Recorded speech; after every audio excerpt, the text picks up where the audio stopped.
उस एपी का कैमा पद ज्ञात कीजिए, 31वां पद ज्ञात करना है, जिसका 11वां पद कितना है 38। तो 11वां पद को कैसे लिख सकते हैं, A10, अरे A10 लिख सकते हैं ना, हाँ बोल रहा है A प्लस 10 को D लिख सकते हैं, A10 ना ऐसे लिखते हैं, A11 बराबर, देखो इसमें कितना दिया A11 बराबर, यानी 11वां पद 38 है, यानी ऐसे ऐसी ना, ऐसे समझो ऐसी ना,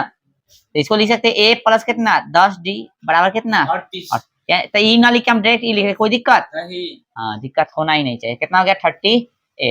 समीकरण एक मान लेंगे इसको, ठीक है। फिर 16वां पद कितना है 73 है, देखो क्वेश्चन सब ध्यान रखो, 16वां पद यानी A प्लस कितना 15D और कितना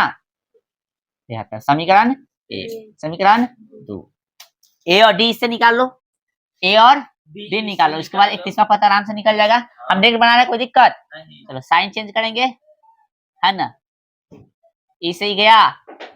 चलो 15 में से 10 को तो -5 बराबर कितना, इधर 13 में से 8 गया तो कितना 5, अब बच गया 6, 6 में से 3 गया तो 3, माइनस में माइनस से माइनस लो 5 से 7 में, तो डी का वैल्यू कितना आ गया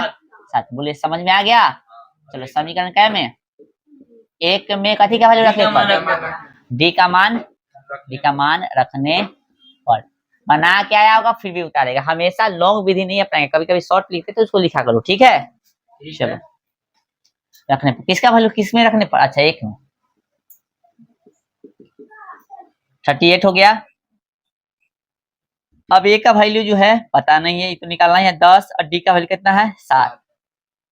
बराबर 38, ए बराबर 70, सॉरी ए प्लस कितना 70 बराबर 38, तो ए का वैल्यू कितना निकल जाएगा बुआ 38 घटे 70, ए बराबर हो गया -32 है ना। चलिए ए निकल गया डी निकल गया, अब आपको 31वां पद बोला था ना, इसलिए A31 बराबर क्या थी A प्लस 20D है ना, तो ए का वैल्यू कितना है -32 प्लस 30 और डी का वैल्यू कितना हुआ 7, तो देखिए तो -32 और 17 21 है ना, तो 10 में से 2 गया तो 8, बचे कितना 20, 20 में से 3 गया तो 17, प्लस में ना होगा। चलिए हो गया 178, कोई दिक्कत कोई कष्ट नहीं है, तो उतारिए।